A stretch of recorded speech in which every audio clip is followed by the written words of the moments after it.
आज है 28 मई और हम लोगों ने सफ़र अपना शुरू किया था इस्लामाबाद से तकरीबन सुबह 7:15 के करीब। हवेलियाँ भी हमने क्रॉस की है और एबटाबाद हम लोग पहुँचने वाले हैं। हमारा प्लान है इस दफ़ा हम लोग जा रहे हैं स्कर्दू। बाबू सर टॉप जो है वो ओपन हो गया है, तो बाबू सर टॉप से जाते हैं। अभी 4-5 दिन पहले बाबू सर टॉप ओपन हुआ था। आज ईद का दूसरा दिन है और देखते हैं बाबू सर टॉप से आगे तक हमारा कितना टाइम लगता है। लास्ट टाइम हम लोग गए थे तो उस टाइम पे जो रोड था वो बड़वाई से थोड़ा सा पहले तक ओपन हुआ था, उससे आगे रोड जो है वो ओपन हो रहा था।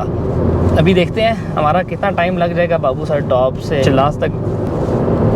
एबटाबाद की टनल्स क्रॉस करने के बाद ये कलंदराबाद की इंटरचेंज का आपको बोर्ड नज़र आता है। आप यहाँ से एग्ज़िट हो जाएं, क्योंकि जो मेन हज़ारा मोटरवे एग्ज़िट होने के बाद न्यू बालाकोट सिटी वाला रास्ता है वो काफ़ी ख़राब है, जिसकी वजह से आप एक कलंदराबाद वाली इंटरचेंज से एग्ज़िट हो जाएंगे तो आपके लिए आसानी हो जाएगी। कलंदराबाद वाली इंटरचेंज से एग्ज़िट होते हुए हमने 460 रुपये टूल टैक्स पे किया और यहाँ से एग्ज़िट होने के बाद हम एबटाबाद मानसेरा जीटी रोड पर आ गए। थोड़ा सा सफ़र करने के बाद ये मानसेरा का टूल प्लाज़ा आया, जहाँ पे हमने 70 रुपये दिए। अच्छा, कलंदराबाद इंटरचेंज से उतरने के बाद आप जब ये जो एबटाबाद मानसेरा रोड है इस पर आ रहे होते हैं तो जैसे टूल प्लाज़ा क्रॉस करते हैं, यहाँ पे एक टूल प्लाज़ा है, तो ये आपका सामने जो है ना आपको नज़र आएगा यहाँ पे बाईपास। तो ये यहाँ बाईपास से जो है ना आपने जो है वो राइट हो जाना है। ये आपका जो है वो मानसेरा का बाईपास है, तो यहाँ से आप राइट हो जाएंगे तो ये आपके लिए आसानी हो जाएगी। हम लोगों ने जैसे ही मानसेरा क्रॉस किया, मानसेरा क्रॉस करके मानसेरा बालाकोट रोड पे हम लोगों ने अपना सफ़र शुरू किया, तो हमें पहला स्टॉप लेना पड़ा गाड़ी का फ्यूल डलवाने के लिए, क्योंकि सुबह सुबह हमने इस्लामाबाद से फ्यूल नहीं डलवाया था। तो यहाँ पहुंचकर हमने पहला स्टॉप लिया और गाड़ी का फ्यूल डलवाया।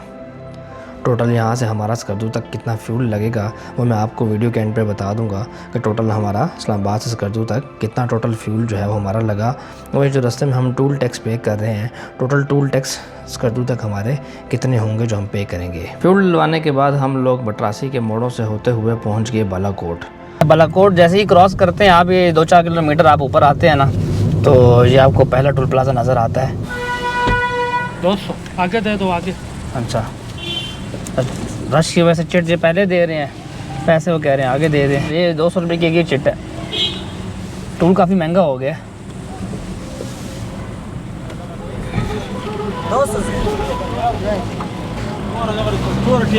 नारायण जाते हुए भी आपको टूल प्लाज़ा देना पड़ेगा 200 रुपये का, और आपको वापसी पे भी देना पड़ेगा, और काफ़ी ज़्यादा है वैसे। जिस तरह वो बाकी नेशनल हाईवेज़ वगैरह का होता है 70 रुपये होता है छोटी गाड़ी का, तो 70 रुपये होना चाहिए। पता नहीं ये 200 रुपये क्यों है, इसकी क्या रीज़न है। शायद जो रोड इन्होंने बनाया पिछले साल उसके पैसे पूरे कर रहे हैं, इस वजह से ज़्यादा है। वैसे आम जो है वो टूल प्लाज़ा जो है वो कम होता है।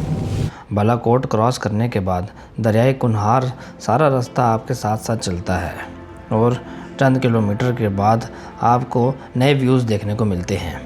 रोड कंडीशन ओवरऑल अच्छी है, लेकिन जब गर्मियों में टूरिस्ट सीज़न होगा तो उसमें आपको काफ़ी रश मिल सकता है। अगर आप पहली दफ़ा इस रूट पर ट्रैवल कर रहे हैं तो फ्यूल और रिफ़्रेशमेंट का ख़ास ख्याल रखें, क्योंकि आगे ऑप्शंस लिमिटेड होते जाते हैं।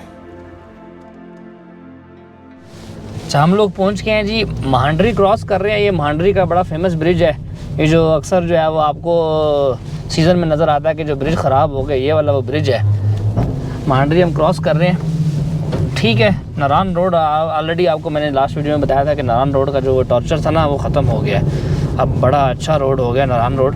और वैसे भी अब आगे जो है वो इसका अब सीज़न स्टार्ट हो जाएगा, तो सीज़न में जो है ना रश होता है, तो रश की वजह से आपका जो टाइम है वो समझ लें कि जो ऑफ सीज़न में लगता है उससे थोड़ा ज़्यादा लगेगा, क्योंकि ऑफ सीज़न में गाड़ियाँ नहीं होती, कम होती हैं, तो आप टाइम जो है वो अपना कवर कर लेते हैं। मतलब सीज़न होगा, सीज़न में जो है वो टूरिस्ट आएंगे। गर्मियों के लिए सबका फेवरेट स्पॉट है नारान बाबूसर टॉप, लोग आते हैं। और नॉर्दर्न एरियाज़ में जाने के लिए भी यही रास्ता जो है वो यूज़ किया जाता है, क्योंकि शॉर्ट रास्ता है आपका जो KKH है उससे। क्योंकि KKH एक तो लंबा भी है, दूसरा वो उसकी टाइमिंग्स हैं वो अक्सर बंद भी होता है, और उसमें अक्सर आप जो है वो लेट भी हो जाते हैं, तो इस वजह से इस रोड पर रश होता है। बाकी जो रोड का टॉर्चर था वो मैक्सिमम ख़त्म हो चुका है, अब आपका रोड बहुत अच्छा है। अच्छा, जो थोड़ी थोड़ी जगह कुछ हैं जहाँ पे वाटर क्रॉसिंग है, वहाँ पे बस हल्का हल्का पैच ख़राब है। मतलब आप अगर 2 साल पहले एटलीस्ट नारान आए हुए हैं, तो अगर आप इस साल आएंगे तो आपको इसमें अच्छा भला वाज़ेह फ़र्क नज़र आएगा कि अब नारान रोड उस तरह का नहीं है। हमारा सफ़र भी अच्छा गुजर रहा है, बस गर्मी बहुत है, गर्मी अलबत्ता बहुत है। यहाँ पे भी बाहर धूप जो है वो बहुत तेज़ है, हाइट की वजह से, क्योंकि धूप तेज़ होती है तो धूप तेज़ है। सुक्की किनारी डैम क्रॉस करते वक्त ये खूबसूरत वाटरफॉल नज़र आती है। कुछ देर बाद हम नारान पहुंच जाते हैं और नारान बाज़ार के बजाय नारान बाईपास से होते हुए हम लोग नारान को क्रॉस करते हैं। ये वो पॉइंट है जहाँ से अगर आपने नारान में सैफुल मुलूक झील जाना हो तो यहाँ से इस पॉइंट से आपको ये जीप्स मिल जाती हैं। जीप का रेंट तकरीबन 6000 रुपया आपसे लेते हैं, आना जाना आपका इसमें शामिल होता है।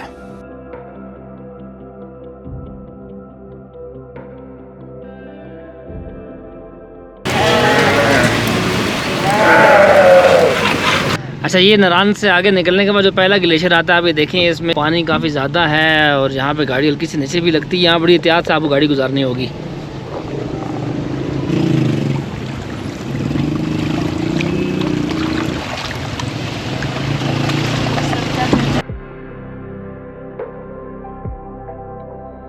और इसके बाद सोनी वाटरफॉल वाला एरिया आता है। यहाँ से भी गाड़ी आपको काफ़ी एहतियात से गुजारनी है, क्योंकि ये पैच छोटा सा जो सेक्शन है वाटर क्रॉसिंग का, ये ख़राब है। 2-3 हफ्ते पहले जब आए थे हम, तो उस टाइम पे ये सारी यहाँ बर्फ़ थी, और अभी देखें तो बर्फ़ सारी ख़त्म हो गई है, साइड से बस थोड़ी थोड़ी रह गई है। इसी तरह नारान से बटाकुंडी के दौरान मल्टीपल पैचेस हैं जहाँ पे वाटर क्रॉसिंग्स हैं, और उसके अलावा रोड के छोटे छोटे सेक्शन ख़राब हैं। ओवरऑल रोड का तो कोई इशू नहीं है, लेकिन कुछ पैचेस ख़राब हैं जिसकी वजह से आपकी स्पीड स्लो होती है और आपको गाड़ी एहतियात से गुजारनी होती है। इसके अलावा जहाँ जहाँ से आपके ग्लेशियर्स पिघल रहे हैं और आपका पानी क्रॉस कर रहा है, इस तरह कई जगहों पे पानी खड़ा होता है और आपको पता नहीं होता कि पानी के अंदर गहराई कितनी है, तो आपको यहाँ से गाड़ी काफ़ी एहतियात से गुजारनी पड़ती है।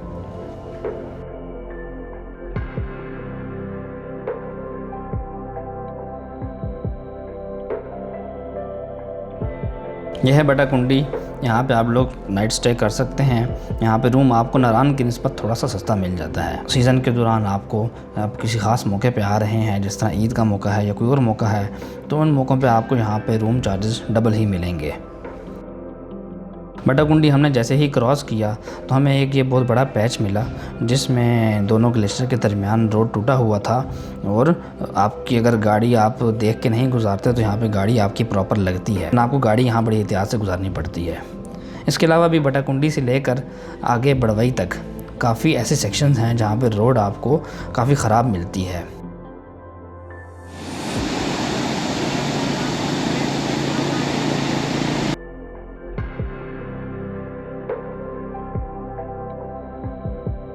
अपना सफ़र करते हुए हम लोग पहुंच गए जलखड जी, हम लोग पहुंचे हैं ये जलखड, जहाँ पे ये नूरी टॉप का जो ट्रैक है इसके बिल्कुल साथ ही यहाँ पे ये जलखड होटल है। यहाँ पे जो है वो रुकते हैं, थोड़ा सा रेस्ट करते हैं और उसके बाद कुछ खाते पीते हैं यहाँ पे।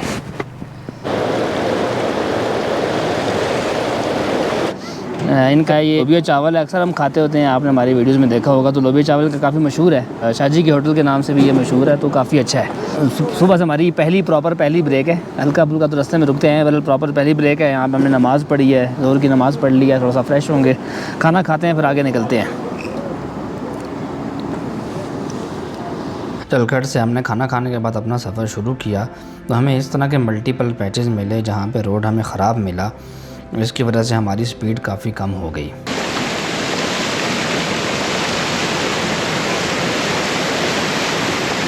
हमें काफ़ी टाइम लगा बेसर पहुँचने में। जैसे ही बेसर हमने क्रॉस किया तो आपकी ये लुलूसर झील आ गई। लुलूसर झील के पास इस दफ़ा हमें काफ़ी ज़्यादा बर्फ़ मिली और रोड काफ़ी ज़्यादा ख़राब मिला और अभी तक बर्फ़ प्रॉपर जो है वो हटाई नहीं गई, जिसकी वजह से यहाँ पे कुछ जगहों में एक गाड़ी ही क्रॉस कर सकती है आसानी से। खैर जब तक आप लोग आएंगे अगले कुछ दिनों में गर्मी की वजह से ये बर्फ़ पिघल जाएगी और आपकी क्रॉसिंग आसान हो जाएगी। बहरहाल रोड की मेंटेनेंस शायद सीज़न के दौरान ना हो सके।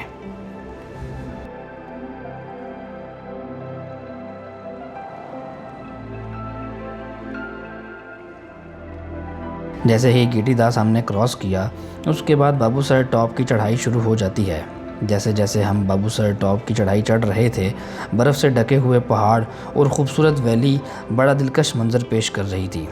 मौसम भी काफ़ी खुशगवार था और जैसे जैसे हम ऊपर की तरफ जा रहे थे हर मोड़ पर एक मुख्तलिफ़ मंज़र नज़र आता था, क्योंकि पहाड़ों पर बर्फ़ थी और इर्द गिर्द भी दूर दूर तक बर्फ़ नज़र आ रही थी, जिसकी वजह से नज़ारा काफ़ी दिलकश था।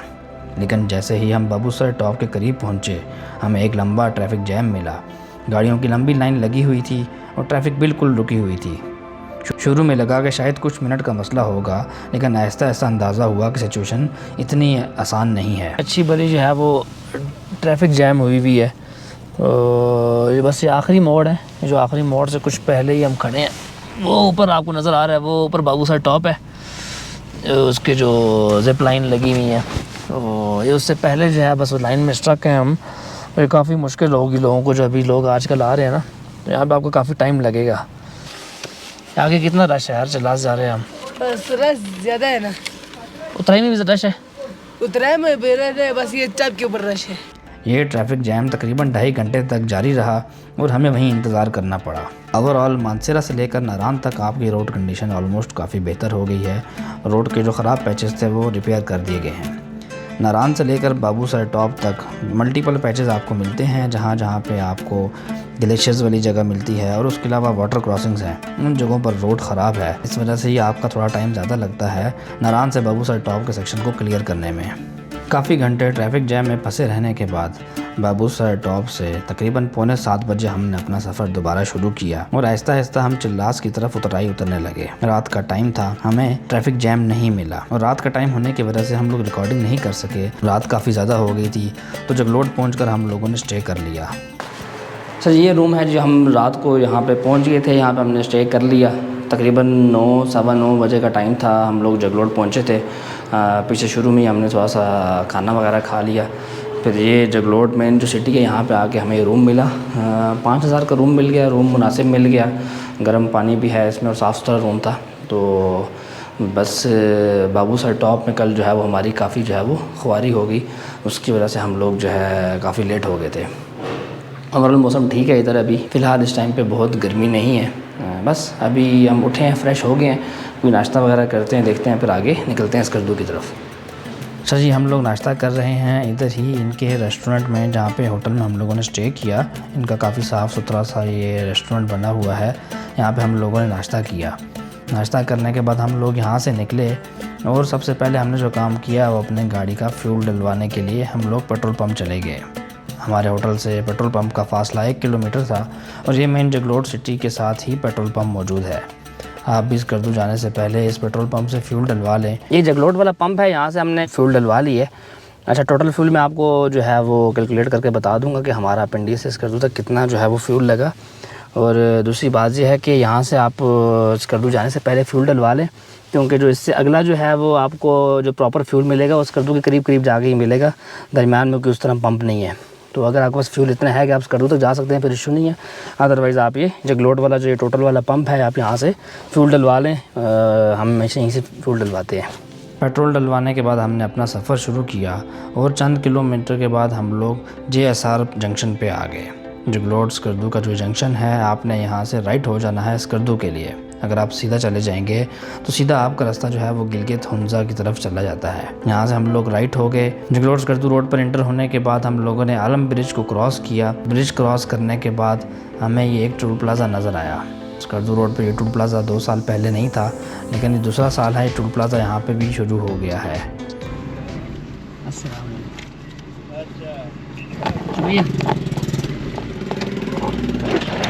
यहाँ पे अभी 70 रुपये की पर्ची आ गई है, पहले नहीं थी शायद। अब ये नया रोड बना है, इसकी जो है ना वो चार्जेस आ गए हैं, तो 70 रुपये का टोल ये भी ऐड हो गया।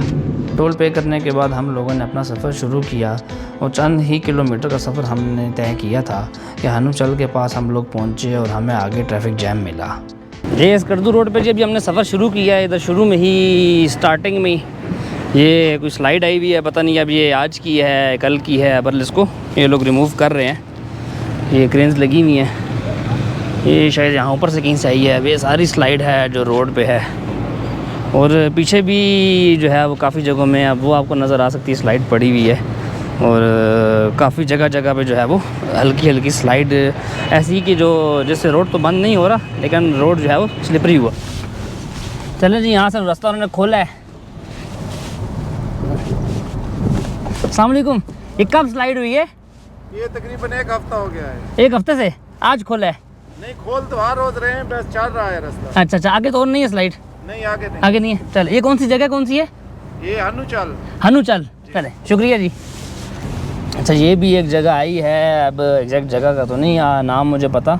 बहरहाल इस जगह में भी ये स्लाइड आई हुई है, और अच्छी भली स्लाइड आई हुई है। यहाँ से भी एक टाइम पे गाड़ी गुजर सकती है, ये देख सकते हैं आप। ये स्लाइड है जो हाँ पता नहीं कब क्या आई हुई है, बहरहाल काफ़ी गंदी स्लाइड आई है।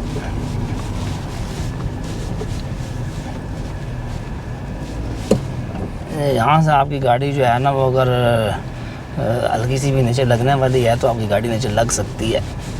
और ये स्लाइड भी काफ़ी गंदी स्लाइड है। इस दफ़ा स्लाइड काफ़ी ज़्यादा मिल रही है हमें, और अभी प्रॉपर जो मानसून का बारिशों वाला सीज़न है वो स्टार्ट नहीं हुआ, उसके बावजूद ये हाल है।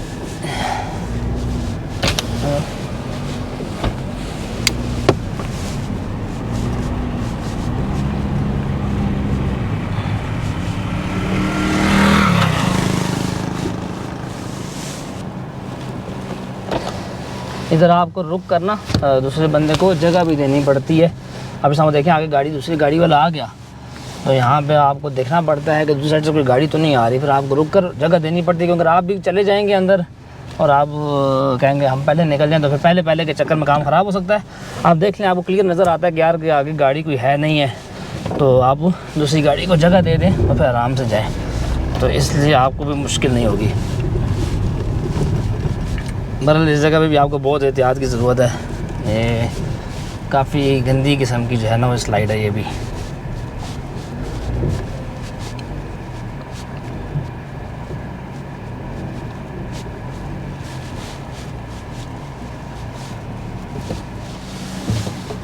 अब बात करते हैं जगलोट स्कर्दू रोड की सेफ्टी और रोड कंडीशन की। ओवरऑल देखा जाए तो रोड की मेजॉरिटी कंडीशन काफ़ी अच्छी है, और नई जगलोट स्कर्दू रोड ने सफ़र को पहले के मुकाबले में बहुत बेहतर बना दिया है।